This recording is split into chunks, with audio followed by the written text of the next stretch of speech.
Let's make some large-scale DIY wall art that looks totally high-end and is completely customizable for your home decor.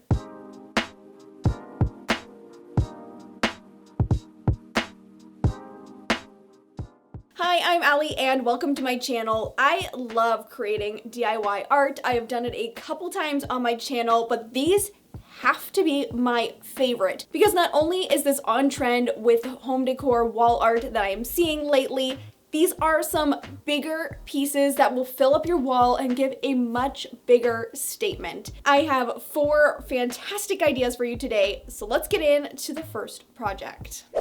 The first thing you want to do is pick out your fabric. I picked this up in the upholstery section at Joann's, and I liked how these 2 different pieces of fabric complemented each other, but they weren't exact matches. However, you could use all of the exact same fabric for this DIY. I'm also using 4 8.5 by 11 frames with this really nice gray wood tone.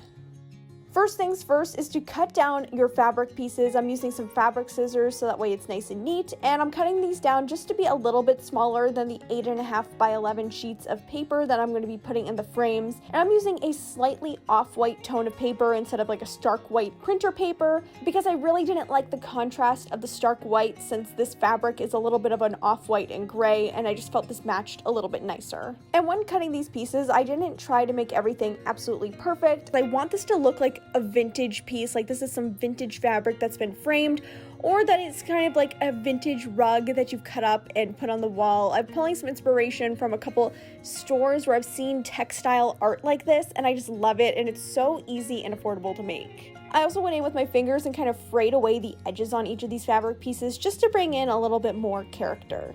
And what I love about this project is it's so customizable. You could easily do whatever type of fabric you want. It wouldn't have to look like the type of fabric that I'm using here. You could use it based off of your favorite characters or colors or patterns or designs. It is so customizable. That is just why this is such a fun and easy project that makes such a big difference on your wall. Once I was satisfied with the look of the fabric pieces, I put some hot glue on each of the corners and pressed it down onto the paper backing, and I just repeated that for all 4 pieces of fabric. And then I put them on the frames, and then it's all about displaying them on the wall, and I love how simple this project is, but it makes such a huge impact.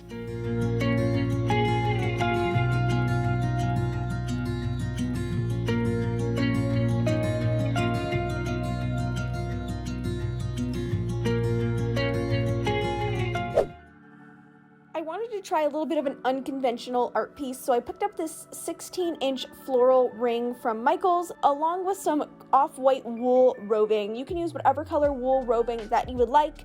I just already had this in my stash. And I started by cutting 5 long pieces of the wool roving so that I'd have enough that it would fit around the circle. And once I had enough pieces cut, I then took them and split them in half, just so that the roving wasn't so thick and chunky. However, if you wanted to keep it kind of in its thicker state, you could just leave the pieces together and cut 10 strips of the roving.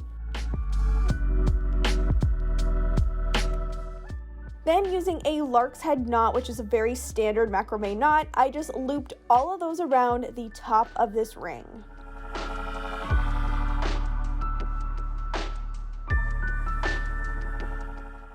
To assemble this kind of woven piece, we're going to be using another macrame knot, which is the double half hitch knot, and I've done this so many times on my channel. It is so easy. What you do is you take your wool roving, you put it behind the ring, then you wrap it up and around in a loop, then you kind of make another loop right next to it, and then tuck that tail in between kind of both of the loops that you formed.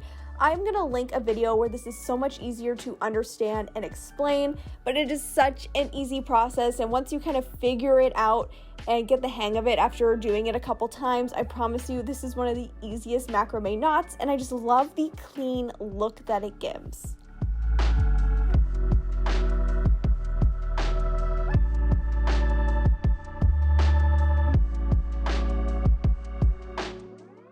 Once I had 10 of the wool roving strands locked in with that double half hitch knot, it's then time to use the other half of those strands, and we're going to start weaving them underneath. You can kind of see the pattern that I'm doing here. Now this part is a little bit tricky to explain. Hopefully by watching it you can see what I'm doing here. So what I did was I take the kind of coordinating strand that's already knotted together, and then taking the strand that's immediately next to it, I weaved it underneath and all the way across the back of this weaving to the other side of the hoop, and then I kind of repeated that all the way down. So it's kind of like the first one on the right goes underneath the first one on the left, and then the second one on the right goes underneath the second one on the left, and then the third one on the right goes under the third one on the left, and you just repeat that all the way down until you get this nice crisscross type of look with the wool roving strands.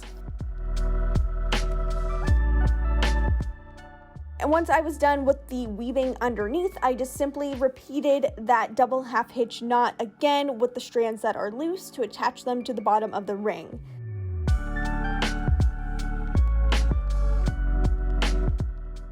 And then when I flipped over this piece, I realized I actually liked the look that the back had better than the front. So I didn't take apart the whole weaving, but I ended up redoing all of the double half hitch knots on the other side. But really this could have been avoided by, instead of taking the weaving strands over top of the coordinating strand across from it, if I would have taken it underneath.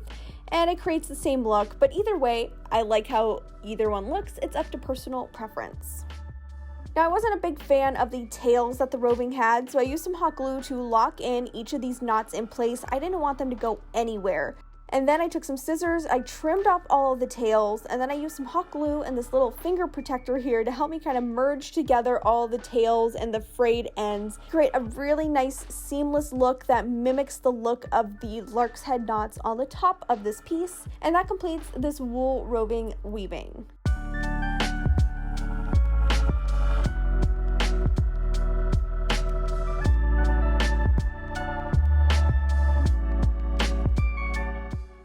If you're enjoying this video so far, the best way to help me out is by giving this video a like. That sends a signal to YouTube that you're enjoying the video. It also lets me know that you want to see more content like this. Okay, let's move on to the third project.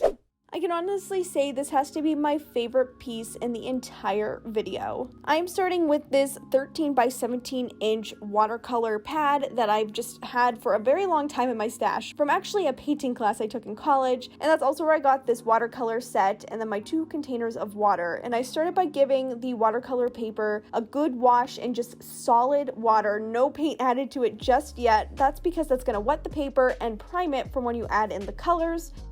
And I wanted to give this paper a little bit of a background, so I decided to go with a mix of this brown color you see here and a little bit of a goldenrod sort of color, and I gave the entire piece of paper a wash with those paints. Once that background had completely dried, I'm now going in with this burnt orange and tan paint. I picked this up at Joann's. It is by far my favorite acrylic paint, and it's exclusively sold at Joann's. I just love this paint so much. And I'm also taking a plastic cup and I'm tracing that into 2 circles on the piece of paper.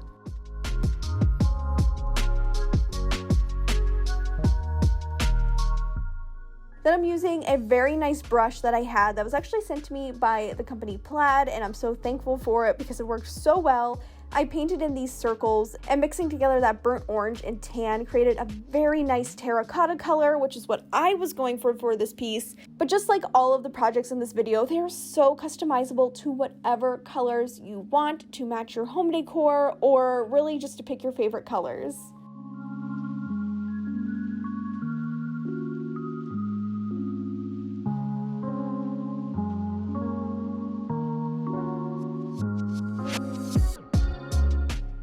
Once those 2 acrylic paint circles had dried, I'm now going to layer in some more watercolor. This is kind of a fun mixed media type project. I used some lids to kind of help me get the art shape that I'm going to be creating, and then I went in with some black watercolor paint and painted in those arches. And now it did take a couple times of layering that paint in. You kind of want to let it dry at least once or twice in between before layering in another layer of that black to get it semi-opaque. You do want to still be able to see the paper shining underneath, but you do also want to make sure that you get some pretty good coverage over those acrylic paint circles. I did find that the paint didn't quite want to stick where that acrylic paint was, and it took a little bit of extra layering in those spots, but I love the result and how this looked. It was such a unique way of doing an abstract and watercolor type painting that was incredibly simple because all you're doing are a couple of shapes. Now, I would say probably the only part of this whole painting that I sort of questioned why I did it was adding in this white kind of squiggly line right here. I didn't get it quite as neat as I wanted, but in the overall piece, I think it looks great, and this is definitely a great project for you to try. You could do it at any skill level. You just need some inexpensive watercolors, inexpensive acrylic paint, and a piece of watercolor paper, and you're set with this gorgeous abstract piece that is incredibly trendy as well. Now, what really sets this piece over the edge is by giving it a mat. Now, the frame that I'm using did not come with a mat, but I did happen to have this mat that was in my stash. You could also pick these up at Michael's. They're already pre-cut, or of course buy a frame that has the mat board in it. And I just used some tape to position the painting where I wanted it so it looked nice and centered. And then I added it into this 16 by 20 inch frame, and I got this from Michael's for really cheap when it was on sale. And the mat board really set this over the top, and I love this piece and how it turned out. It is my favorite art piece so far.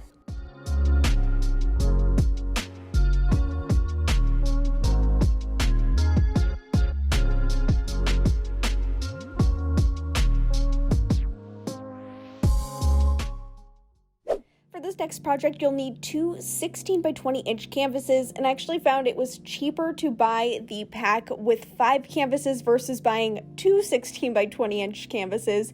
So I'm going to have a lot of canvases in this size left to use. Now I'm going to use a combination of this paint sample here, which is in the color Pale Bloom by Valspar, and a little bit of the Peppercorn by Valspar. I'm just using it because I have it, there's a lot of it, and I'm trying to use it up. And I don't know if this is the best thing, but I added in a little acrylic paint in that tan color as well, just to warm up the tones a little bit.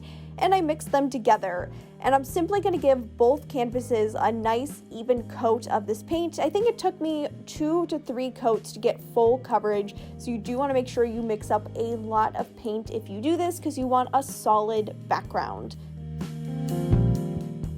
After I let all that paint dry, it was actually the next day for me, but you really only had to wait an hour. I mixed together the first layer of paint that's going to add some texture onto this canvas, and the secret ingredient is some all-purpose joint compound or drywall mud, and I mixed that together with some white acrylic paint, this khaki color acrylic paint by that top-notch brand that I love so much, and I mixed that all together, and then I set that aside because I did want to kind of mark off where I'm going to be adding the texture on this canvas, and this is a 12 by 14 inch frame, and I just use that as a template to kind of block out a rectangle between both of these canvases.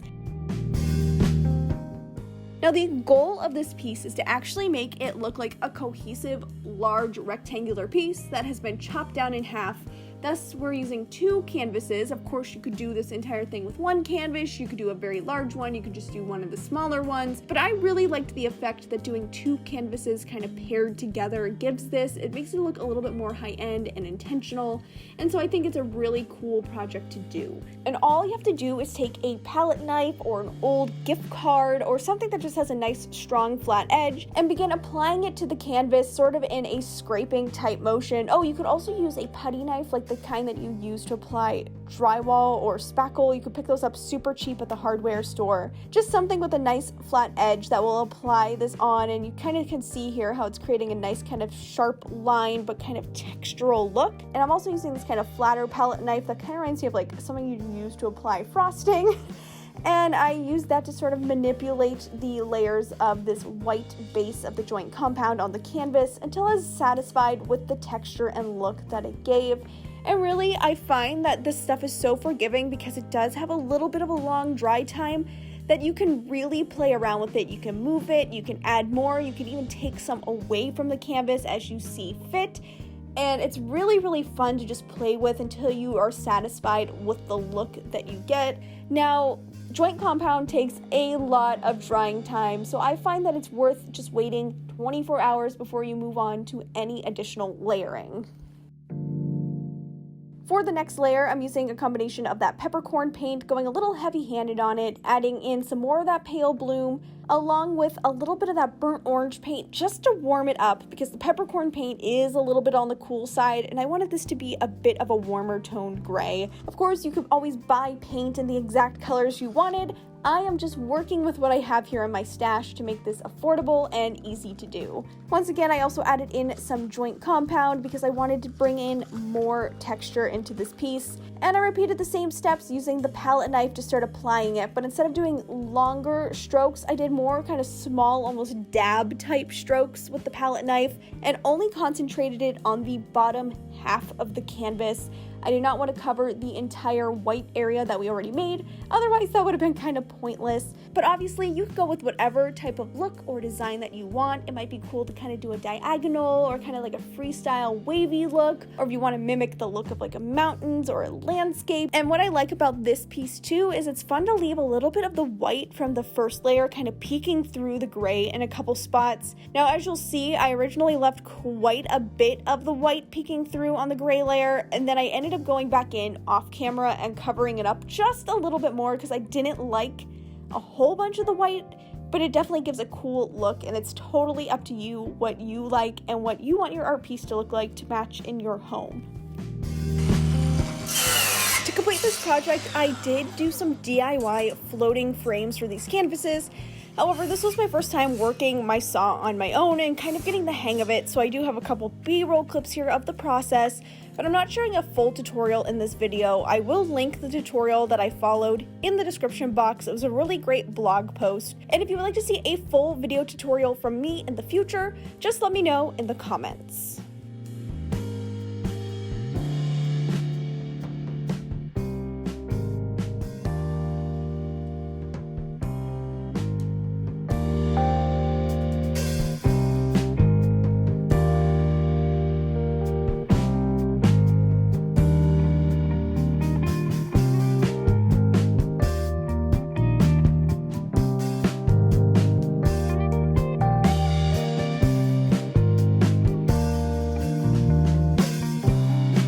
If you want even more DIY home decor inspiration, I'll put these videos on the screen right here, and that's everything I have for you in today's video. I'll see you in my next one. Bye!